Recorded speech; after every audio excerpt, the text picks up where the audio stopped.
Most important. ఇక్కడ most important సెక్టార్గా ఏది కనిపిస్తుంది అంటే ద సర్వీస్ సెక్టార్. అంటే ఈ మనకి 15 years ఫాస్ట్లో ఉన్న దానికంటే చిల్డ్రన్ హిస్టరీ అంటేనే మనం చూసినట్లయితే సోషల్ స్టడీస్ అన్నది మనం గమనించినట్లయితే మెయిన్గా సోషల్ స్టడీస్ అన్నది హిస్టరీ అంటే ఫాస్ట్ అని చెప్తుంది, నెక్స్ట్ ఫ్యూచర్ని కూడా చెప్తుంది, తర్వాత ప్రజెంట్ని కూడా చెప్తుంది కదా. అయితే మనం ఇక్కడ చూసినట్లయితే ప్రజెంట్ ఏది దేనికి ఇంపార్టెన్స్ ఇచ్చారు అని మనం చూసినట్లయితే 15 years అప్పుడు మాత్రం సర్వీస్ సెక్టార్కి ఇంపార్టెన్స్ అన్నది లేదు అన్నట్లుగా మనకు కనిపిస్తుంది ఖచ్చితంగా.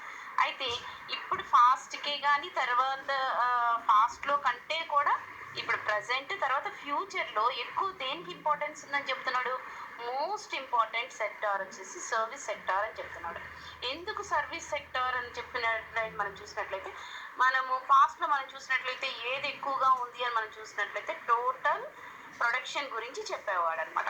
ప్రొడక్షన్ ఎక్కువగా ఉంటే బాగుండు అనేసి మనం ఓల్డెన్ డేస్లో ఫీల్ అయ్యామని చెప్తున్నాడు. కానీ ఇప్పుడు ఎలా ఉంది అని అంటే ప్రొడక్షన్ ఎంతగా ఉన్నా కానీ ఆ ప్రొడక్షన్ అన్నది ఏం చేయాలా, వాటిని మనం కన్జ్యూమర్స్ దాకా చేర్చాలి, కస్టమర్స్ దాకా చేర్చాలి అని అంటే సర్వీస్ సెక్టార్ అన్నది మెయిన్ ఇంపార్టెంట్ అని చెప్తున్నాడు. For example children examples are very important. మనం ఏ క్వశ్చన్ రాసినా కానీ ఎగ్జాంపుల్తోనే రాస్తే మనం ఎక్కువగా మార్క్స్ గెయిన్ చేసుకోగలుగుతాం. ఇప్పుడు మీరంతా న్యూగా అకాడమిక్ మీకు స్టార్ట్ అయింది కాబట్టి ఇవి కొంచెం మైండ్లో పెట్టుకోండి. కాబట్టి మనం మోస్ట్ ఇంపార్టెంట్ అని చెప్తున్నాం కాబట్టి సర్వీస్ సెక్టార్ అని చెప్తున్నాం కాబట్టి ఫర్ ఎగ్జాంపుల్ మనకున్న దాంట్లో మనం చూసినట్లయితే మనం చూస్తూ ఉంటాం కదా, జియోనే కానీ కస్టమర్సే కానీ తర్వాత జొనాటో తర్వాత ఫుడ్ సెక్టార్లోనే కానీ తర్వాత మనం చూసినట్లయితే అమెజాన్ సెక్టారే కానీ అవన్నీ ఏం చేస్తున్నారు చిల్డ్రన్, మనం వెళ్ళి ఆ షోరూమ్స్లో కొనుక్కోము. కానీ మనకేమవుతుంది, మనము ఆన్లైన్ ద్వారా మనం మనము దాన్ని ఆర్డర్ ఇస్తే దాని ఏమవుతున్నాయి సర్వీస్ సెక్టార్ ద్వారా మన ఇంటికి వచ్చి ఉంటున్నాయి. వాళ్ళు ప్రొడ్యూస్ చేసుకుంటున్నారు. ఒకవేళ సర్వీస్ చేసే వాళ్ళు ఎవరూ లేకపోతే ఆ ప్రొడ్యూస్ అంతా కూడా వేస్ట్ అవుతుంది కదా. Same as like that words మనం అవే టర్మ్స్ని మనము ఇక్కడ చూడొచ్చు అనమాట. కాబట్టి ఈ ఇంపార్టెన్స్ దేనికి ఇచ్చారు అని అంటే సర్వీస్ సెక్టార్కే ఇచ్చారు.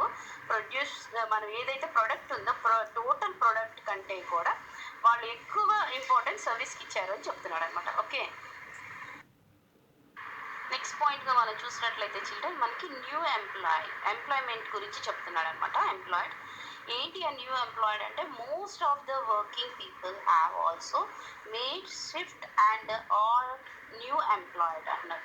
న్యూ ఎంప్లాయిడ్ దేంట్లోనా అంటున్నాడు, ఇన్ ద సర్వీస్ సెక్టార్. ఖచ్చితంగా ఈ సర్వీస్ సెక్టార్లోనే ఉన్నారంటున్నాడు.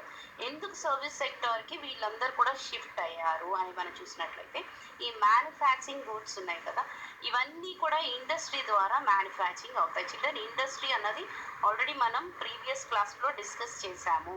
ఏవైతే మ్యాన్ మేడ్ థింగ్స్ని మనం ఇండస్ట్రీ అనము, ఎస్ నా చిల్డ్రన్. అలాగే ఏవైతే మిషన్ మేడ్ థింగ్స్ ఉంటాయో అవి మనం ఇండస్ట్రీస్ అంటాం. కాబట్టి అవి షార్ట్ టైమింగ్లో ఎక్కువగా అవి ఏం చేస్తాయి, ప్రోడక్ట్ని ఎక్కువగా వస్తుంది. కాబట్టి ఎక్కువ నేను ఆల్రెడీ చెప్పాను, ఎక్కువ అని మనం చెప్పినప్పుడు దాని ఆటోమేటిక్గా దాని రేట్ అన్నది ఏమైపోతుంది, తగ్గిపోతుంది అని మనం చెప్పుకున్నాం కదా చిల్డ్రన్. కాబట్టి ఈ సెక్టార్లో ఎక్కువగా వీళ్ళు ప్రోడక్ట్ని ఇస్తున్నారు కాబట్టి ఎక్కువ ఇండస్ట్రీస్ అన్నాయి పెట్టారు కాబట్టి మళ్ళీ ప్రైమరీ సెక్టార్ అయినా అగ్రికల్చర్కి ఎక్కువ డిమాండ్ లేదు కాబట్టి వీళ్ళంతా దేనికి షిఫ్ట్ అవుతున్నారు అంటున్నారు, ఈ సర్వీస్ సెక్టార్కి షిఫ్ట్ అయిపోతున్నారు అని చెప్తున్నాడు అనమాట. ఓకే,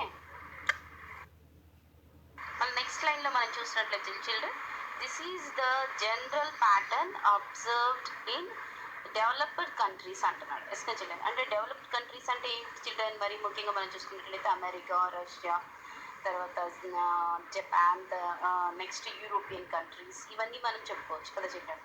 ఇవన్నీ కూడా ఏం చేస్తున్నాయి అంటున్నాడు, ఇలాంటి ప్యాటర్న్ని అవన్నీ కూడా ఏం చేస్తున్నాయి, ఫాలో అవుతున్నాయి. ఇలాగే ప్రైమరీ సెక్టార్ నుంచి అందరు కూడా ఇండస్ట్రీ సెక్టార్కి సర్వీస్ సెక్టార్కి ఏమైపోయారు అంటున్నాడు, చేంజ్ అయిపోయారు అని చెప్తున్నాడు.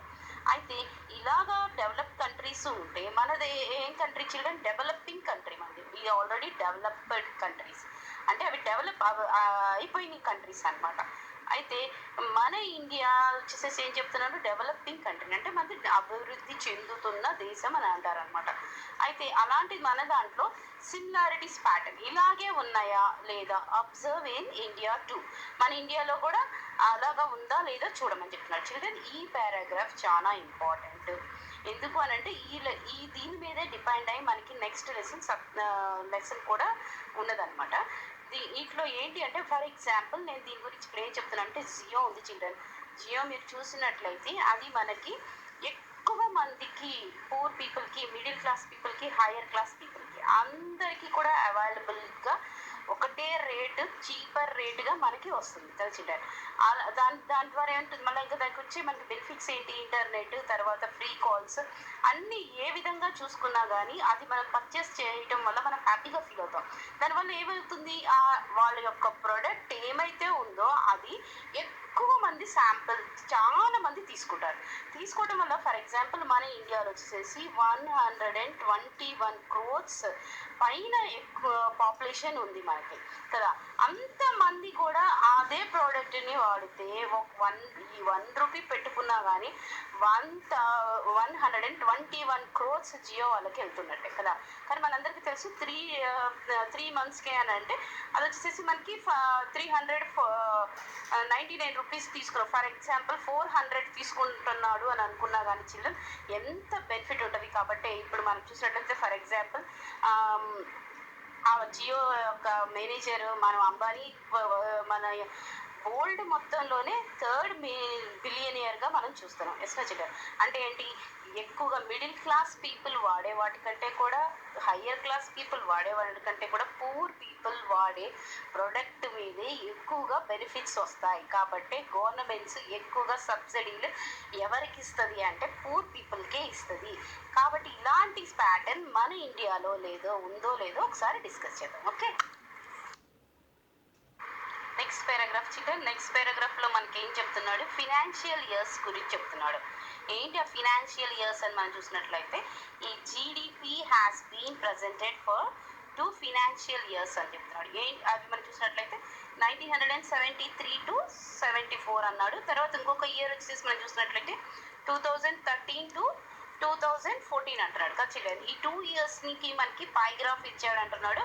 ఈ పాయ్ చార్ట్లో మనం దాన్ని చూడమని చెప్తున్నాడు చిల్డ్రన్. మెయిన్ మరీ ముఖ్యంగా ఈ జీడిపి అన్నది ఇయర్కి ఉంటుంది అని మనం తెలుసుకున్నాం కదా, ఆల్రెడీ ప్రీవియస్ క్లాస్లో డిస్కస్ చేశాం కదా. అయితే ఆ జీడిపి దేని మీద డిపెండ్ అయి ఉంది అని చెప్తున్నాడు. GDP is made up of production from the 3 sectors అంటున్నాడు. ఏంటి ఆ ప్రొడక్షన్ 3 sectors అని మనం చూసినట్లయితే అగ్రికల్చర్, ఇండస్ట్రీ అండ్ సర్వీస్ కదా. ఈ 3 sectors మీద డిపెండ్ అయి ఉన్నదే ఈ జీడిపి అని చెప్తున్నాడు. అలాంటిది ఇప్పుడు తర్వాత ఇంకేం చెప్తున్నాడు, ఇదే కాకుండా ఈ సర్వీస్ సెక్టర్స్లో కూడా ఎన్ని టైప్స్ ఉన్నాయని చెప్తున్నాడు, 3 types ఉన్నాయని చెప్తున్నాడు. ఆ సర్వీస్ సెక్టర్లో ఉన్న 3 types ఏంటో ఇప్పుడు డిస్కస్ చేద్దాం. ఓకే, అయితే ఇది థర్డ్గా మనం చూసినట్లయితే చిల్డ్రన్ ఇక్కడ మనకి ఏం కనిపిస్తుంది, ట్రేడ్ అంటున్నాడు, హోటల్స్, తర్వాత ట్రాన్స్పోర్ట్ అండ్ కమ్యూనికేషన్స్ అంటున్నాడు. ఎస్నా చిల్డ్రన్ అంటే ఏంటి, మనం చూసినట్లయితే ట్రేడ్ అన్నది ఎప్పటికప్పుడు జరిగిపోయేది. ఎస్నా చిల్డ్రన్ అంటే ఇది షార్ట్ పీరియడ్, ఇది వచ్చేసేసి దీనికి టైం పీరియడ్ అన్నది ఉన్నది. అలాగే ఇది వచ్చేసేసి అందరికీ ఇచ్చే సర్వీస్ అనమాట కదా చిల్డ్రన్. మనం ఇది చూసినట్లయితే కమ్యూనిటీ అంటే అందరికీ ఇచ్చే సర్వీస్. ఇదేమొచ్చేసేసి ఇది టైం పీరియడ్ సర్వీస్. అలాగే ఇది చూసినట్లయితే షార్ట్ పీరియడ్ సర్వీస్గా మనకి కనిపిస్తుంది. ఓకే, అలాగే మనకి ట్రాన్స్పోర్ట్ అంటే మనకి బస్సులు కానీ, ట్రైన్ కానీ, ఎస్నా చిల్డ్రన్ ఏరోప్లేన్సే కానీ ఇవన్నీ కూడా మనమే మనీ పే చేసినా కానీ అవి కూడా మనకి అవైలబుల్ ఉంటాయి. కాబట్టి మనము ఫర్ ఎగ్జాంపుల్ మనం ఒక చోట నుంచి ఇంకొక చోటుకు వెళ్ళాలి అంటే మనం బస్సు కొనుక్కొని వెళ్ళాలి అంటే 1 bus వచ్చేసి 1 crore అవుతుంది. 1 crore పెట్టుకుని వెళ్ళలేం కదా చిల్డ్రన్. కాబట్టి ఆ బస్సులో మనకి ఒక టికెట్ ఛార్జ్ ఒకటి ఇస్తాడు. ఇచ్చినప్పుడు ఏం చేస్తున్నాం, మనం ఆ బస్సులో వెళ్తున్నాం, వచ్చేస్తున్నాం. కాబట్టి ఆ సర్వీసే కదా. అలాగనమాట హోటల్ కూడా. హోటల్ మనం అంతా మనం కొనుక్కొని ఆ హోటల్లో చేయాలంటే ఫర్ ఎగ్జాంపుల్ అంతే, సేమ్ యాజ్ వెల్ యాజ్. కాబట్టి ఇవన్నీ కూడా ఏం చేస్తున్నాయి, ఈ ట్రేడ్ అన్నది, హోటల్ అన్నది, ఈ ట్రాన్స్పోర్ట్, కమ్యూనికేషన్స్ కూడా మనకి సర్వీస్ చేస్తున్నాయి. అలాగే ఈ ఫైనాన్స్గా మనం చూసినట్లయితే బ్యాంక్స్ కానీ, పోస్ట్ ఆఫీసే కానీ ఇవన్నీ కూడా ఏం చేస్తున్నాయి, మనకి సర్వీస్ చేస్తున్నాయి. అలాగే ఈ కమ్యూనిటీస్ కూడా మనకి సర్వీస్ చేస్తున్నాయి అని చెప్తున్నాడు అనమాట. ఓకే, అయితే అలాంటి సర్వీస్లో మనకి ఈ 2 years ఇచ్చాడు కదా చిల్డ్రన్. ఈ 2 yearsలో ఎలాంటి ఇవి ఉన్నాయని చెప్తున్నాడు చిల్డ్రన్. మనం ఫస్ట్గా మనం చూసినట్లయితే ఈ కలర్స్ చూసుకుందాం. ఈ కలర్స్లో మనం చూసినట్లయితే ఈ గ్రీన్ కలర్ మనం చూసినట్లయితే అగ్రికల్చర్ అంటున్నాడు. తర్వాత పింక్ కలర్ మనం చూసినట్లయితే ఏం చెప్తున్నాడు, ఇండస్ట్రీస్ అని చెప్తున్నాడు. తర్వాత బ్లూ కలర్ వచ్చేసి ట్రేడ్, హోటల్స్, తర్వాత ట్రాన్స్పోర్ట్ అండ్ కమ్యూనికేషన్స్ అంటున్నాడు. తర్వాత ఈ గ్రే కలర్ మనం చూసినట్లయితే finance and industrials, real estate అంటున్నాడు. తర్వాత వచ్చేసి communities, social and personal services అని చెప్తున్నాడు కదా. వీటిల్లో ఇప్పుడు మనకి కంపారిజన్ ఇచ్చాడు. ఇప్పుడు ఇది వచ్చేసి మనం చూసినట్లయితే ఎప్పుడు చెప్తున్నాడు, 1973 to 74 ఆ టైమింగ్లో ఏ సెక్టార్కి ఎక్కువగా ప్రాధాన్యత ఇచ్చినట్లు మనం చూస్తున్నాం ఇక్కడ. చిల్డ్రన్ ఇక్కడ మనం చూసినట్లయితే ఈ ఇంపార్టెన్స్ని బట్టి మనం చూసినట్లయితే ఈ 1973 to 74లో ఇక్కడ మనం ఈ పై చార్ట్లో మనం చూసినట్లయితే అగ్రికల్చర్ సెక్టర్, సర్వీస్ సెక్టార్కి ఇంపార్టెన్స్ ఇచ్చినట్లుగా కనిపిస్తుంది. అలాగే 2015లో దేనికి ఏ సెక్టార్లో ఇంపార్టెన్స్ ఇచ్చారు అని మనం చూసినట్లయితే ఇండస్ట్రియల్ సెక్టార్కి ఇంపార్టెన్స్ ఇచ్చినట్లుగా కనిపిస్తుంది. అలాగే మనకి ఇక్కడ సెకండ్ పొజిషన్గా ఇండస్ట్రీస్ కనిపిస్తుంది, ఇక్కడ ఫస్ట్ పొజిషన్గా ఇండస్ట్రీస్ కనిపిస్తుంది. అలాగే మనం చూసినట్లయితే ఇక్కడ అగ్రికల్చర్ వచ్చేసి ఫస్ట్ పొజిషన్ ఉంది, కానీ చిల్డ్రన్ ఇక్కడ సెకండ్ పొజిషన్లో ఏది కనిపిస్తుంది చిల్డ్రన్ మనకి, ఫినాన్స్కి, తర్వాత రియల్ ఎస్టేట్కి, ఇన్సూరెన్స్కి ఎక్కువగా ఏమి ఇచ్చేసారు, ఇంపార్టెన్స్ ఇచ్చారు. తర్వాత వచ్చేసి థర్డ్ ప్లేస్గా మనం చూసినట్లయితే అగ్రికల్చర్ సెక్టార్ కనిపిస్తుంది. ఓకే, ఇది కంపారిజన్ చిల్డ్రన్, ఇదే డిఫరెన్సెస్. మనం ఎగ్జామ్లో రాసేది కూడా ఇలాగే అనమాట. ఓకే, ఏది ఫస్ట్ సెక్టార్లో ఉన్నది దేనికి కంపారిజన్ చేసుకుంటే ఫస్ట్ దేనికి ఇచ్చారు ఇంపార్టెన్స్, తర్వాత సెకండ్ ప్రిఫరెన్స్ దేనికి ఇచ్చారు, అక్కడ ఏమన్నా దీంట్లో ఏమి ఇంపార్టెన్స్ ఎక్కువ ఇచ్చారు, దీంట్లో ఇంపార్టెన్స్ దేనికి తక్కువ ఇచ్చారు, అలా చూసుకోవాలి మనం. ఓకే, అయితే ఈ 1973లో ఈ ఫినాన్స్కి ఎంత పర్సెంట్ ఇచ్చారంటే 8% ఇచ్చారంటే ఎక్కువగా ఇన్సూరెన్స్ చేసుకునేవాళ్ళు, రియల్ ఎస్టేట్ మీద ఇన్వెస్ట్ చేసే సర్వీస్, తర్వాత ఫినాన్స్ దాని మీద తక్కువగా సర్వీస్ అన్నది జరిగింది. ఎవరు కూడా ఇంట్రెస్ట్ చూపించలేదని అర్థం అనమాట. కానీ ఇక్కడికి వచ్చేసరికి ఏమైపోయింది, ఇండస్ట్రీ తర్వాత సెకండ్ ప్లేస్ మనము 2015కి వచ్చేసరికి ఈ ఫినాన్స్ అండ్ రియల్ ఎస్టేట్ అన్నవే ఆక్యుపై చేసినట్టుగా మనకు కనిపిస్తున్నాయి. ఎస్ నా చిల్డ్రన్. కాబట్టి ఇదే కంపారిజన్ ఎలా ఉన్నదన్నదే మనకి కింద డిస్కషన్లో ఇచ్చారు. Okay, not only that children, మనం ఇక్కడ చూసినట్లయితే అసలుకి మనకి జీడిపి అన్నది మనం ఇక్కడ డిస్కస్ చేసాం కదా. జీడిపి అనేది agriculture, industry and service sector అని చెప్పుకుంటాం కదా.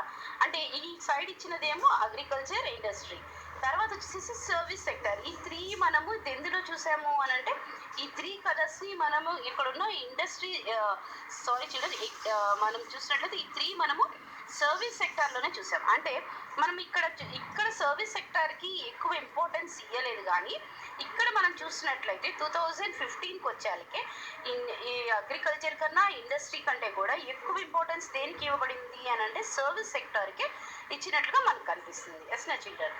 ఓకే, ఆ సర్వీస్ సెక్టార్లో కూడా ఎక్కువ ఇంపార్టెన్స్ దేనికి ఇచ్చారు అని అంటే ఈ ఫినాన్స్, తర్వాత ఇన్సూరెన్స్ అండ్ రియల్ ఎస్టేట్ కనిపిస్తుంది. ఓకే, తర్వాత వచ్చేసి ట్రేడ్కి, తర్వాత కమ్యూనిటీకి, వీటన్నిటికి కూడా ఈక్వల్ ఇంపార్టెన్స్ మనకు కనిపిస్తుంది. ఓకే, వీటిని కంపారిజన్ చేసి మనం రాయాలి చిల్డ్రన్. ఓకే, అలాగే మనకి ఇక్కడ వచ్చేసేసి ఏం చెప్తున్నాడు, ఈ ఇయర్స్ మధ్య ఉన్న డిఫరెన్స్ బట్టి ఇక్కడ ఏం చెప్తున్నాడు, డ్యూరింగ్ ద 43 years పీరియడ్, ఈ రేట్ మధ్య ఉన్న డిఫరెన్స్ ఎంత అంటే 43 years. ఈ 43 yearsలో ఎలాగ చేంజ్ అయిపోయింది అని అంటే అగ్రికల్చర్ కంటే కూడా, ఇండస్ట్రీ కంటే కూడా సర్వీస్ సెక్టార్గా చేంజ్ అయిపోయింది అని చెప్తున్నాడు.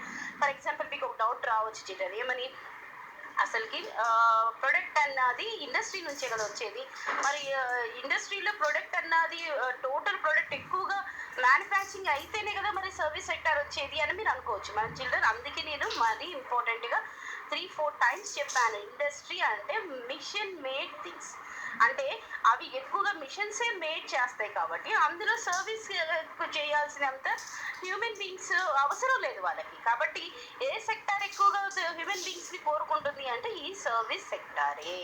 ఫర్ ఎగ్జాంపుల్ ఫ్యూచర్లో మరి ఏం జరుగుతుంది, సోషల్ స్టడీస్ కాబట్టి మనల్ని సజెషన్స్ కూడా అడుగుతాడు. కాబట్టి ఫ్యూచర్లో అసలుకి హ్యూమన్ బీయింగ్స్తో కాకుండా రోబోట్లతో ద్వారా కూడా మనకి సర్వీస్ సెక్టార్ అనేది చేయొచ్చు కూడా. ఓకే, దాన్ని బట్టి మనం ఇక్కడ డిస్కషన్లో మనకి టెక్స్ట్ బుక్లో ఉన్నది ఏంటంటే అగ్రికల్చర్ సెక్టార్ ఏమైపోయింది చెప్తున్నాడు, ఇది పడిపోయిందని చెప్తున్నాడు. ఎస్ నా చిల్డ్రన్. ఆ తర్వాత వచ్చేసి స్మాల్ ఇంక్రీజ్ ఎందులో కనపడిందని చెప్తున్నాడు, ఇండస్ట్రియల్ సెక్టార్లో కనపడింది అని చెప్తున్నాడు. కానీ వీటన్నిటికంటే కూడా ఎక్కువ ఇంపార్టెన్స్ యాక్టివిటీస్ దేని ద్వారా జరిగినాయి అని మనకు చెప్తున్నాడు, సర్వీస్ సెక్టర్ ద్వారా జరిగినాయి అని చెప్తున్నాడు. Okay, next paragraph children, employment the working life in India. మన ఇండియా గురించి చెప్తున్నాడు. ఎంప్లాయ్మెంట్ అంటే జాబ్ వేకెన్సీస్ చిల్డ్రన్, జాబ్ చేయడం బట్టి ఎలాంటి వర్కింగ్ని బట్టి అంటే పనిని బట్టి మన ఇండియా ఎలాంటి లైఫ్ ఉంటుంది, డెవలప్మెంట్ ఉంటుంది అన్నది చెప్తున్నాడు అనమాట.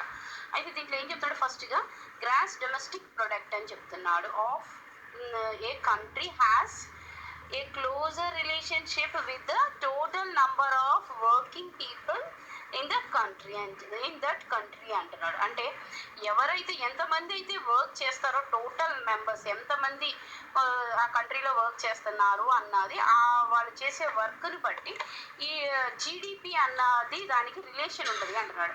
ఏంటి ఆ రిలేషను అని మనం చూసినట్లయితే, in every country has population increase, it is to essential that the country provide opportunities for those who are looking for work. ఎవరైతే జాబ్ వర్క్ కోసం చూస్తూ ఉంటారో వాళ్ళందరికీ కూడా జాబ్ అన్నది చూపించే ఒక అవసరం ఎవరికి ఉంటుంది అని అంటే ఆ కంట్రీకి ఉంటుంది. తప్పకుండా ఆ కంట్రీ వాళ్ళందరికీ చూపించాలి. ఎందుకు చూపించాలి అని అంటే, unless the people get the jobs to earn, how do they get food and other necessities. వాళ్ళకి ఒకవేళ జాబ్ లేకపోతే వాళ్ళకి ఫుడ్ కానీ తర్వాత అదర్ నెసెసిటీస్ కానీ ఫుల్ఫిల్ దేర్ రిక్వైర్మెంట్స్. ఎలాగా వాళ్ళ రిక్వైర్మెంట్ని ఫుల్ఫిల్ చేసుకోగలుగుతారు?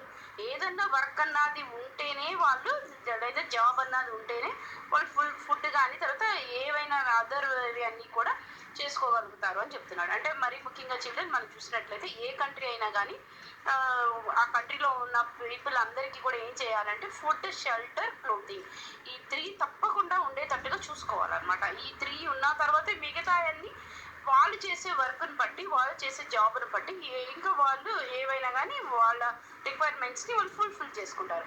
కానీ గవర్నమెంట్ ఫుల్ఫిల్ చేయాల్సిన ఏంటంటే మాత్రం షెల్టర్. తప్పకుండా ప్రతి ఒక్కళ్ళు షెల్టర్ ఉందా లేదా అని చూసుకోవాలి. తర్వాత ప్రతి ఒక్కళ్ళకి కూడా ఫీడింగ్ అన్నది, ఫుడ్ అన్నది, గ్రెయిన్స్ అన్నది ఇచ్చేటట్టుగా చూసుకోవాలి. తర్వాత వచ్చేసి మనం చూసినట్లయితే ఫుడ్, షెల్టర్, వర్క్ కూడా పని చేస్తున్నారా లేదా అన్నది కూడా చూసుకోవాల్సి ఉంటుంది అనేసి చెప్తున్నాడు అనమాట. ఓకే, ఆ తర్వాత వచ్చేసి మనకి ఇంకేం చెప్తున్నా అంటే, అకార్డింగ్ టు ద సెన్సెస్ అన్నది ఆఫ్ ఇండియా 2011 అంటున్నాడు చిల్డ్రన్. సెన్సెస్ అన్నది 10 yearsకి తీసుకుంటారు. అది వేరే కంట్రీస్లో అయితే మనకి తెలియదు కానీ చిల్డ్రన్, మన ఇండియాలో మాత్రం సెన్సెస్ తీసుకునేది ఎవ్రీ 10 yearsకి సెన్సెస్ అన్నది తీసుకుంటారు. ఇది మన బ్రిటన్ నుంచి మనం తీసుకున్నాం అనమాట. ఎందుకంటే మనకు ఫస్ట్ సెన్సెస్ తీసింది బ్రిటన్సే, మన వాళ్ళే రూల్ చేశారు కాబట్టి ఒకప్పుడు. ఓకే, దాని గురించి డిస్కస్ చేయట్లేదు చిల్డ్రన్. సెన్సెస్ అన్నది ఒకవేళ మనకి ఎన్ని ఇయర్స్కి తీసుకుంటారు అని ఒకవేళ బుక్లో వస్తే మనం 10 yearsకి సెన్సెస్ తీసుకుంటారు. అయితే ఆ టైమింగ్లో 10 yearsకి సెన్సెస్ 2011లో తీసుకున్నప్పుడు ఎన్ని మిలియన్ పీపుల్ ఉన్నారని చెప్తున్నాడు? 1,200 million పర్సన్స్ మన ఇండియాలో ఉన్నారు అని చెప్తున్నారు. వాళ్ళందరూ ఇంతమంది పర్సన్స్ మన ఇండియాలో ఉంటే ఎంతమంది వర్క్ చేస్తున్నారని చెప్తున్నాడు? 460 million people ఆర్ వర్క్స్. ఇంతవరకు మాత్రమే వర్క్ చేస్తున్నారు. అంటే ఈ 1200 million పీపుల్లో కనీసం హాఫ్ ఆఫ్ ద పీపుల్ కూడా వర్క్ చేయట్లేదు. అంటే ఎవరు ఉండొచ్చు ఇందులో అంటే, మనం చూసినట్లయితే మన ఇండియాకి వచ్చేసేసి టీనేజర్స్ అంటే 19 years బిలో, అంటే మెయిన్గా మన కాన్స్టిట్యూషన్ చెప్తుంది ఏంటి అని అంటే 14 years బిలో ఉన్న వాళ్ళు ఎవరికి కూడా వర్క్ చేయకూడదు, అంటే చిన్నపిల్లలు ఎవరు వర్క్ చేయకూడదు. అలాగే 60 years అబవ్ ఉన్న వాళ్ళు కూడా ఎవరు కూడా పని చేయరు కదా చిల్డ్రన్. అంటే వీళ్ళని ఎవరు ఫ్రీ చేయాలి అని అంటే ఆ ఫ్యామిలీస్ ఫ్రీ చేస్తాయి 14 years బిలో ఉన్న వాళ్ళని, అలాగే 60 years అబవ్ ఉన్న వాళ్ళని. కానీ మన ఇండియా యొక్క సిచ్యువేషన్ ఏమైపోయింది అని అంటే 25 years దాకా కూడా పేరెంట్సే ఫీడ్ చేస్తున్నారు. కాబట్టి మనకి జాబ్ వేకెన్సీస్ ఎక్కువగా గవర్నమెంట్ కూడా కల్పించలేకపోతుంది. కాబట్టి వీళ్ళు చేయట్లేదు. కాబట్టి ఇంత వేరియేషన్ అన్నది మనకి ఇండియాలో కనిపిస్తుంది. ఓకే, అయితే దాంట్లో ఎవరు దేంట్లో వర్క్ చేస్తున్నారు, ఎంత వరకు వర్క్ చేస్తున్నారు అన్నాయి మనకి ఇక్కడ టేబుల్ ఇచ్చారు. దీన్ని కూడా డిస్కస్ చేద్దాం. ఓకే, ఫర్ ఎగ్జాంపుల్ ఒకవేళ మనల్ని మరి గవర్నమెంట్ ఏం చేస్తుందని మనకి డౌట్ రావచ్చు. గవర్నమెంట్ ఏంటి అని అంటే మనం చూసినట్లయితే నవ్వేడేస్ 90% అదర్ కంట్రీస్లో ఎవరికన్నా జాబ్ లేకపోతే వాళ్ళని గవర్నమెంటే వాళ్ళకి ఫీడింగ్ ఇస్తుంది అనమాట. అట్లాగే మన ఇండియాలో కూడా ఇప్పుడు అలాంటి సిస్టమ్ అన్నది స్టార్ట్ అయిపోయింది. ఎవరైతే aged people, grand father, grand mother 60 years above ఉన్నారో వాళ్ళందరికీ కూడా 1000 rupees అన్నది మనకి పెన్షన్ ఇస్తున్నారు చిల్డ్రన్. ఇలాంటివి కరెంట్ అఫైర్స్ అనమాట. వీటిని కూడా అడిగే ఇది ఎగ్జామ్స్లో ఉంటుంది. కాబట్టి 60 years అబౌవ్ ఉన్న వాళ్ళందరికీ కూడా ఏం చేస్తుంది, పెన్షన్ ఇస్తుంది చిల్డ్రన్. ఆల్రెడీ గవర్నమెంట్ సెక్టార్లో వర్క్ చేసే వాళ్ళు కాకుండా ఉన్న వాళ్ళందరికీ కూడా గవర్నమెంట్ ఇస్తుంది. ఓకే, తర్వాత 14 years బిలో ఉన్న వాళ్ళకి గవర్నమెంట్ స్కూల్లో చదివే పిల్లలందరికీ కూడా చిల్డ్రన్, ప్రైవేట్ స్కూల్లో చదివే వాళ్ళు కాదు, గవర్నమెంట్ స్కూల్లో చదివే వాళ్ళు. అలాగే మనకి రిజర్వేషన్ సిస్టమ్స్ ఉన్నాయి వాళ్ళకి కూడా. అలాంటి వాళ్ళందరికీ కూడా గవర్నమెంట్ ఏం చేస్తుంది అని అంటే బుక్స్ని, యూనిఫామ్స్ని, అలాగే వచ్చేసి అంగన్వాడీ స్కూల్స్ అని, తర్వాత మిడ్ డే మీల్స్ అని ఆ విధంగా కూడా గవర్నమెంట్ ఫీడ్ చేస్తుంది. ఓకే, ఇలాంటివి మనకి బిట్స్లో రావచ్చు కాబట్టి గుర్తుంచుకోండి అంతే. ఇక్కడ టాపిక్కి అవసరం లేదు కానీ గుర్తుంచుకోండి. కొన్నిసార్లు ఈ టాపిక్ని బట్టి మనకి ఇలాంటి క్వశ్చన్స్ కూడా పడతాయి. ఓకే, నెక్స్ట్ పారాగ్రాఫ్ మనం చూసినట్లయితే ఇక్కడ టేబుల్ కనిపిస్తుంది చూడండి. ఈ టేబుల్ మనకి ఏం చెప్తున్నాడు, distribution of workers in India 2017 to 2018 అని చెప్తున్నాడు. ఇందులో మనం చూసినట్లయితే మనకి సెక్టార్ వచ్చేసేసి agriculture sector, industrial sector, service sector. Sectors అని మనల్ని అడిగితే చిల్డ్రన్ మీరు రాయాల్సింది ఈ 3 సెక్టార్సే. సర్వీస్ సెక్టార్ అంటే మనం డిస్కస్ చేసాం కదా, అప్పుడు దాని గురించి రాయండి. ఒకవేళ సెక్టార్స్ అని అడిగితే మాత్రం ఈ industry, agriculture, industry and service sector. Okay, ఈ సెక్టర్లో మనకు వచ్చేసి ఏం చెప్తున్నాడు, ప్లేస్ ఆఫ్ ద రూరల్ ఏరియాస్లో ఉంటున్న వాళ్ళ ఇక్కడ ఐడెంటిఫికేషన్ ఉన్నది అని చెప్తున్నాడు. రూరల్ అండ్ అర్బన్ అన్నాడు. తర్వాత వచ్చేసి జెండర్ చెప్తున్నాడు. ఈ జెండర్లో మనకు వచ్చేసి మేల్ అండ్ ఫీమేల్ అన్నాడు. తర్వాత ఆల్ వర్కర్స్ అన్నాడు. అగ్రికల్చర్ సెక్టర్లో ఎంతమంది పనిచేస్తున్నారు, అలాగే అర్బన్ ఏరియాలో ఎంతమంది ఉన్నారు వర్క్ చేస్తున్నారు, అలాగే రూరల్ ఏరియాలో ఎంతమంది వర్క్ చేస్తున్నారు, ఫీమేల్ ఎంత వర్క్ చేస్తున్నారు, తర్వాత వచ్చేసి మేల్ ఎంత వర్క్ చేస్తున్నారు. చూసారా చిల్డ్రన్, మనకి ఈ బిట్ చాలా ఇంపార్టెంట్. అగ్రికల్చర్ సెక్టార్లో ఎక్కువగా వర్క్ చేసే వాళ్ళు ఎవరు అని అంటే ఫీమేలే అనేసి మనకి కనిపిస్తుంది. ఓకే, తర్వాత వచ్చేసేసి ఇండస్ట్రియల్ సెక్టార్ గురించి చెప్తున్నాడు. తర్వాత వచ్చేసి సర్వీస్ సెక్టార్ గురించి చెప్తున్నాడు. ఓకే, అయితే టోటల్గా మనం చూసినట్లయితే ఎక్కడ వర్క్ ఎక్కువ చేస్తున్నారు అని అంటే మనం చూసినట్లయితే అగ్రికల్చర్ సెక్టార్లోనే ఎక్కువగా వర్క్ చేస్తున్నట్లు కనిపిస్తుంది. ఇది ఎప్పుడు చిల్డ్రన్, 2017. మనం ఆల్రెడీ ఇక్కడ మనము దాని గురించి డిస్కస్ చేసాం చిల్డ్రన్, 2015 and 16 ఈ టైమింగ్లో ఏ సెక్టార్కి ఎక్కువ ఇంపార్టెన్స్ ఇచ్చారు మనం చూసినట్లయితే సర్వీస్ సెక్టార్ ఇంపార్టెన్స్ ఇచ్చారు. అలాగే 1973లో ఏ సెక్టార్కి ఇంపార్టెన్స్ ఇచ్చారు అంటే అగ్రికల్చర్ సెక్టార్కి. కానీ ఇక్కడికి వచ్చేసరికి ఇక్కడ కూడా మళ్ళీ మనకి ఏం కనిపిస్తుంది, అగ్రికల్చర్ సెక్టార్లోనే ఎక్కువగా ఇంపార్టెన్స్ కనిపిస్తుంది. కాబట్టి మన ఇండియా వచ్చేసేసి ఏంటి అని అంటే మనది అగ్రికల్చర్ కంట్రీ చిల్డ్రన్ మంది. ఓకే, ఎందుకు మనది అగ్రికల్చర్ కంట్రీ అంటే మనకి పాపులేషన్ ఎక్కువ, ప్రతి ఒక్కరికి ఫుడ్ గ్రెయిన్స్ తప్పకుండా ఇవ్వాలి. మనం ఇండస్ట్రీస్ పెంచుకుంటే ఫుడ్ గ్రెయిన్స్ అన్నది అందరికీ ఫీడ్ చేయలేము. కాబట్టి మనం తప్పకుండా అగ్రికల్చర్ని కూడా చూసుకోవాల్సి ఉంటుంది. కాబట్టి మనకి 2017కి వచ్చేసరికి ఏం చేశారు, ఎక్కువగా అగ్రికల్చర్కి ఇంపార్టెన్స్ ఇచ్చినట్టుగా కనిపిస్తుంది. దాని డిస్కషన్ మనకి ఇక్కడ కనిపిస్తుంది. ఇది కూడా ఒకసారి చూద్దాం చిల్డ్రన్. ఓకే, అలాగే మనం చూసినట్లయితే చిల్డ్రన్ ఈ 1973 తర్వాత 2015 తర్వాత వచ్చేసి 2017 ఈ టైమింగ్లో కొంచెం మనకి ఇక్కడ వేరియేషన్ కనపడింది. కానీ ఈ 2 years ఫినాన్షియల్ ఇయర్స్లో ఈ ఇయర్ దగ్గరకు వచ్చేకి మళ్ళీ సేమ్ ప్రాబ్లమే మనకి వచ్చినట్టుగా కనిపిస్తుంది. అంటే ఎక్కడ మనకి డెవలప్మెంట్ కనిపిస్తుంది అంటే లార్జ్ ఎంప్లాయర్స్ ఈవెన్ నౌ ఇప్పటికీ కూడా ఎక్కువగా మన కంట్రీలో దేనికి ప్రాధాన్యత ఇచ్చాము అని అంటే అగ్రికల్చర్కే ఇచ్చామని చెప్తుంది. ఎందుకు అని అంటే మనం చూసినట్టు it is because not and the jobs were created in the industry and service sector. Service sectors, industry sectors అంతగా జాబ్ అన్నది ఇవ్వలేకపోయింది అని చెప్తున్నాడు. అదే కాకుండా ఏమైంది అని అంటే అగ్రికల్చర్లో ఎక్కువ మంది కూడా ఎంప్లాయీస్ ఉన్నట్లుగా మనకు కనిపిస్తుంది. ఓకే, ఈ టేబుల్ని బట్టి మనకి ఇక్కడ ఆన్సర్ ఏమని అడుగుతున్నాడు చిల్డ్రన్. మనం ఇవి చూసినట్లయితే majority of workers in agriculture are living in dash areas. మనకి ఇక్కడ చూసినట్లయితే ఎక్కువ మంది రెస్టారెంట్స్ ఎక్కడ కలిగి ఉన్నారు చిల్డ్రన్ రూరల్ ఏరియాలో, కాబట్టి మనం రూరల్ అని రాస్తాం. Most dash workers are employed is agriculture sector. ఎక్కడ వర్క్ చేస్తున్నారు అని అంటే మనం చూసినట్లయితే నేను ఆల్రెడీ చెప్పాను, ఫీమేల్ వర్కర్స్. ఈ బిట్ చాలా సార్లు వచ్చింది చిల్డ్రన్ ప్రీవియస్ పేపర్లో. ఎక్కువగా ఫీమేల్ వర్క్ చేసే సెక్టార్ ఏంటి అని అంటే అగ్రికల్చర్ సెక్టారే అనమాట. ఓకే, అది తర్వాత వచ్చేసి only a small sector of dash is in the industrial sector. Industrial sector మనకు వచ్చేసి ఇక్కడ ఎంత కనిపిస్తుంది, 24.4% మాత్రమే వాళ్ళు ఉన్నట్టుగా కనిపిస్తుంది. అలాగే more than 90% of the urban workers are getting employment in industries. తర్వాత వచ్చేసి సర్వీస్ సెక్టర్లో ఉన్నట్టుగా మనకు కనిపిస్తుంది. తర్వాత compare to male and female, వీళ్ళిద్దరు వచ్చేసి ఎక్కడ ఎంప్లాయ్మెంట్ ఎక్కువగా ఉన్నట్టుగా మనకు కనిపిస్తుంది అంటే ఇండస్ట్రీ సెక్టర్, తర్వాత వచ్చేసి అగ్రికల్చర్ సెక్టార్లో ఎక్కువగా వీళ్ళు ఎంప్లాయ్మెంట్ చేస్తున్నట్లుగా మనకి కనిపిస్తుంది. ఓకే, అలాగే నెక్స్ట్ పారాగ్రాఫ్ మనం చూస్తే చూడండి, more than half of the workers in the country are working in the agriculture sector.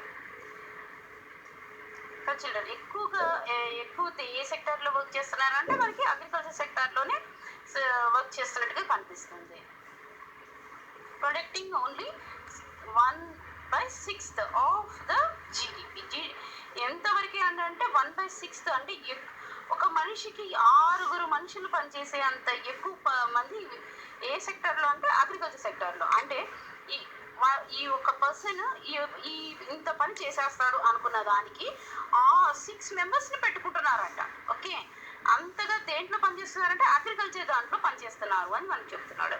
Okay, తర్వాత ఇంకేం చెప్తున్నాడు,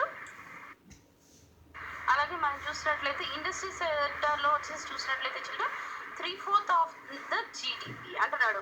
అంటే ఎంతమందికి ఎంప్లాయ్మెంట్ వీళ్ళు కల్పిస్తున్నారు అని అంటే 3/4. అంటే 3 మనుషులు చేయాల్సిన పనికి 3 లేకపోతే 4, అంటే సేమ్ యాజ్ వెల్ యాజ్ ఎంతవరకు చేయగలుగుతారో అంతమంది మాత్రమే అది తీసుకుంటుంది అని చెప్తున్నారు. అంటే ఎక్కువగా వర్క్ అన్నది వీళ్ళు కల్పించలేకపోతున్నారు. అలాగే అట్లనేసేసి మనం చూసినట్లయితే మరి ఇక్కడ ఏమో చెప్తున్నాడు, does this means that the workers in the agriculture are not protecting as much as they could.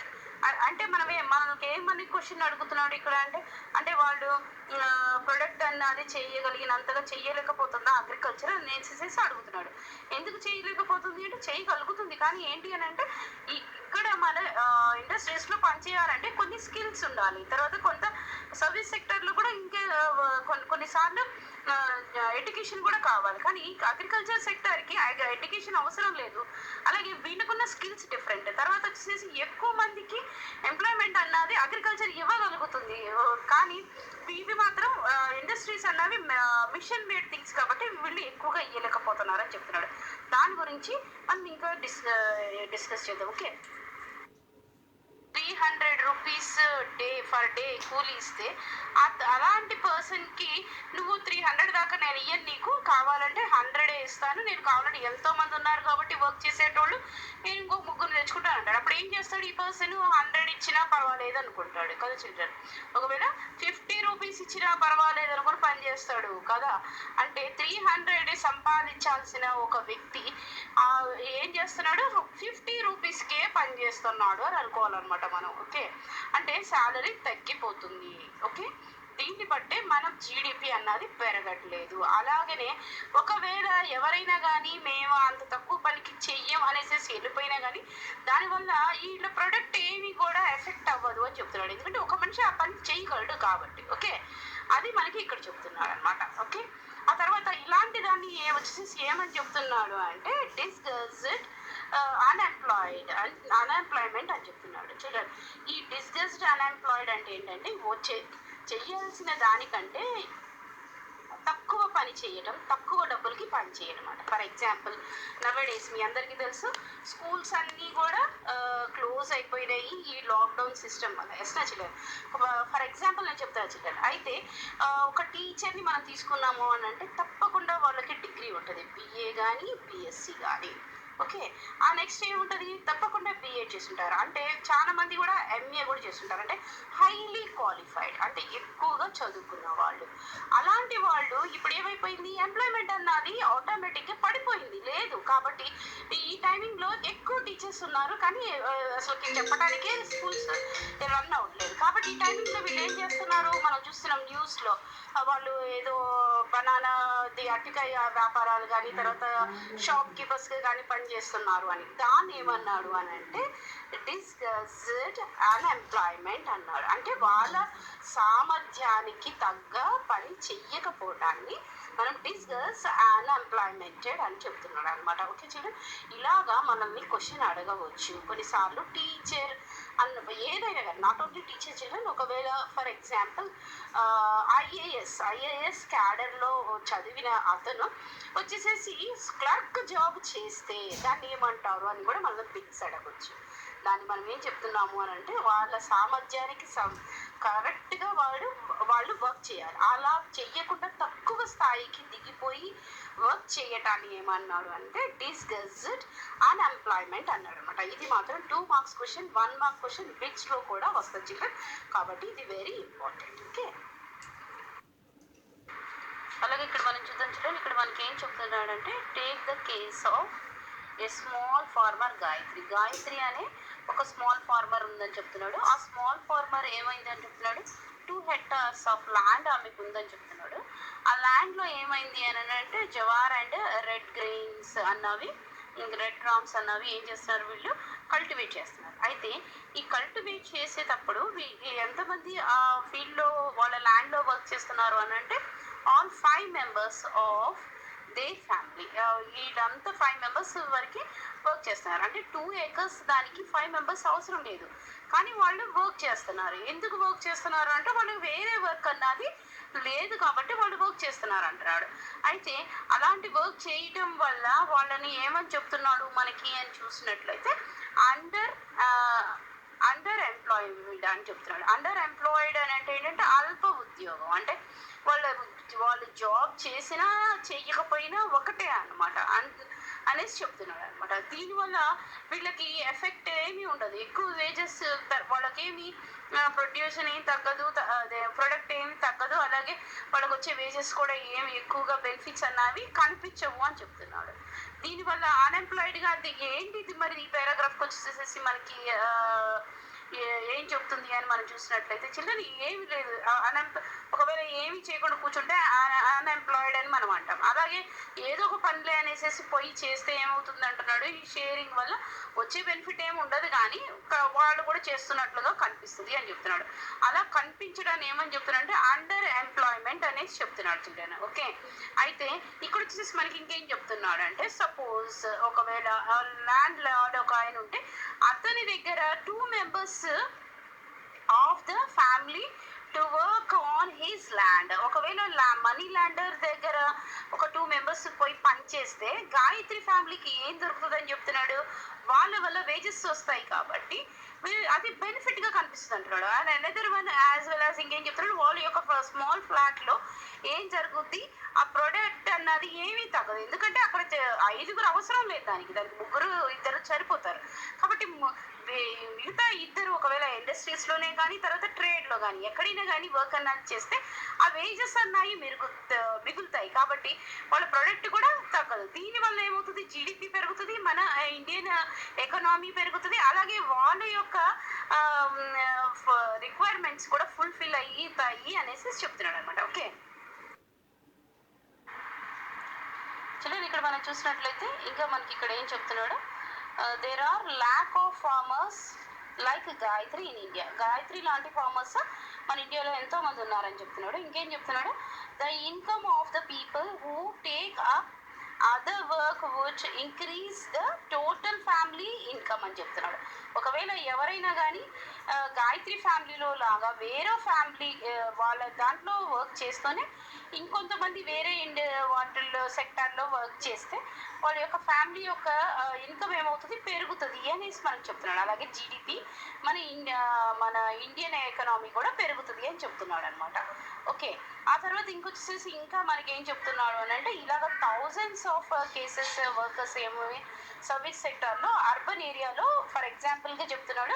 ఎంతోమంది ఉన్నారని చెప్తున్నాడు. వాళ్ళందరూ కూడా దేని మీద చేస్తున్నారంటే డైలీ ఎంప్లాయ్‌మెంట్ అంటే డైలీ వేజెస్ మీద పనిచేసే వాళ్ళు కూడా ఉన్నారు. ఫర్ ఎగ్జాంపుల్ వచ్చేసేసి మనకి పెయింటర్, తర్వాత ప్లంబర్, రిపేర్ పర్సన్స్ వీళ్ళందరిని కూడా చెప్తున్నాడు. వాళ్ళకి రోజు కూడా వర్క్ దొరకటం కూడా కష్టమే అని చెప్తున్నాడనమాట. ఎలాగే మనకి ఇక్కడ గ్రాఫ్ కనిపిస్తుంది చూడండి చిల్డ్రన్. ఈ గ్రాఫ్లో మనకు వచ్చేసి ఏం చెప్తున్నాడంటే, ఈ అగ్రికల్చర్ సెక్టార్లో చేయాల్సిన అంత పనికి కావలసిన వాళ్ళకంటే ఎక్కువ మంది వర్క్ చేసేవారు అని అనేసి చెప్తున్నాడు అనమాట. అలాగే ఇక్కడ ఉన్న వాళ్ళు తక్కువ మంది అనమాట. అయితే మనకి 2017కి వచ్చేసరికి ఏమైపోయిందంటే, ఇక్కడ చేయాల్సిన వాళ్ళు తర్వాత మనకి వచ్చేసి ఇండస్ట్రియల్ అండ్ తర్వాత సర్వీస్ సెక్టార్కి షిఫ్ట్ అయ్యారు. కాబట్టి ఈ 1973లో ఉన్న సిచ్యువేషన్ కంటే 2017లో ఉన్న సిచ్యువేషన్ మన ఇండియా డెవలప్మెంట్గా కనపడుతుంది అని చెప్తున్నాడు. ఓకే. అలాగే మనం ఇక్కడ గ్రాఫ్ చూద్దాం చిల్డ్రన్. ఇక్కడ గ్రాఫ్ మనం చూసినట్లయితే ఇక్కడ మనకి ఏం చెప్తున్నాడు, ఇక్కడ మనం ఇయర్స్ చూసినట్లయితే ఇది 1973 ఉన్న పై గ్రాఫ్, తర్వాత వచ్చేసి 2015 టు 2016 పై గ్రాఫ్. ఇందులో కూడా మనం చూసినట్లయితే మనకి అగ్రికల్చర్ సెక్టార్ ఎంత ఉన్నది, తర్వాత ఇండస్ట్రియల్ సెక్టార్, తర్వాత వచ్చేసేసి సర్వీస్ సెక్టార్. మనకి ఈ గ్రాఫ్ వల్ల మనకు తెలుసు, మనకి అర్థమయ్యేది ఏంటి అని అంటే సర్వీస్ సెక్టార్లో ఎక్కువ ప్రయారిటీ ఇచ్చినట్లుగా కనిపిస్తుంది. అంటే సర్వీస్ సెక్టార్లో ఎక్కువ ప్రయారిటీ ఇచ్చారంటే 90% ఏం కనపడాలి, మనకి డెవలప్మెంట్ కనపడాలి.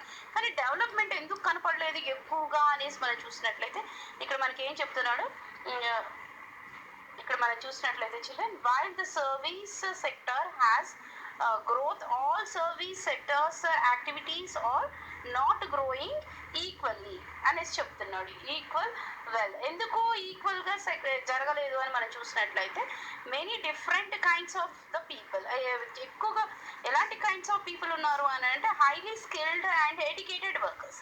ఎడ్యుకేటెడ్ వర్కర్స్ కొంతమంది హైలీ స్కిల్ ఉండి ఎడ్యుకేటెడ్ బాగా అయి ఉన్న వర్కర్స్ ఉన్నారు. అంటే ఫర్ ఎగ్జాంపుల్ వచ్చేసి మనం చూసినట్లయితే మల్టీ ఎంఎన్సీస్ కంపెనీస్ ఉన్నాయి కదా చిల్డ్రన్. ఆ ఎంఎన్సీస్ కంపెనీస్లో ఉన్న వాళ్ళు మనం చూసినట్లయితే వాళ్ళు హైలీ స్కిల్డ్ పర్సన్స్గా మనకి కనిపిస్తారు. వాళ్ళకి వచ్చే సాలరీస్ చాలా ఎక్కువ. ఎస్ నా చిల్డ్రన్, కాల్ సెంటర్ జాబ్సే కానీ, తర్వాత వచ్చేసి మనం చూస్తాం కదా మనకి హైటెక్ సిటీలో ఉన్న జాబ్సే కానీ, ఇవన్నీ కూడా సర్వీస్ సెక్టర్ జాబ్సే. వీటన్నిటికీ ఇచ్చే సాలరీస్ ఎక్కువ. కానీ ఇంకొంతమంది ఒకవేళ ఎడ్యుకేషన్ లేకపోవడం వల్ల, తర్వాత ట్రాన్స్పోర్ట్ పర్సన్సే కానీ, రిపేర్ పర్సన్సే కానీ, స్మాల్ షాప్ కీపర్సే కానీ వీళ్ళ ఇన్కమ్ తక్కువగా ఉంటుంది. కాబట్టి ఈ సర్వీస్కి కూడా డిఫరెన్స్ అన్నది కనపడుతుంది. దానివల్ల ఏమవుతుంది, వీళ్ళ వేజెస్ కానీ పెరగట్లేదు, అలాగే వాళ్ళ మనీ కూడా ఎక్కువగా వాళ్ళు గెయిన్ చేయలేకపోతున్నారు వాళ్ళ సాలరీస్ని. కాబట్టి ఇలాంటి డిఫరెన్సెస్ కూడా ఏమవుతున్నది మన సొసైటీలో జరుగుతూ ఉంటున్నాయని చెప్తున్నాడు అనమాట. ఇలాంటి వాటన్నిటిని కూడా మనం రెడ్యూస్ చేయాలి అని అంటే ఎలాంటి డెవలప్మెంట్ కావాలి అన్నది ఎలాగ మనల్ని సజెషన్స్ కూడా అడుగుతాడు. ఓకే చిల్డ్రన్, అంటే అంటే మనకి దీన్ని బట్టి మనకు అర్థమైంది ఏంటి అని అంటే ఇండస్ట్రీ సెక్టర్ డెవలప్మెంట్ కనపడాలి, అగ్రికల్చర్ సెక్టర్ డెవలప్మెంట్ కనపడాలి, as well as skill persons ఉండాలి, అలాగే సర్వీస్ సెక్టర్ కూడా డెవలప్మెంట్ అవ్వాలి. ఈక్వల్గా 3 సెక్టార్స్ ఎప్పుడైతే డెవలప్ అవుతాయో అప్పుడు మన ఇండియా డెవలప్ అవుతుందని అర్థం. చిల్డ్రన్, నా ఫోన్ కొంచెం సరిగా వర్క్ చేయలేదు, కొంచెం షేడ్ కనిపిస్తుంది. సారీ చిల్డ్రన్, నెక్స్ట్ టైంకి నేను కొంచెం రిపేర్ చేయించుకొని మీకు లెసన్ చేస్తాను.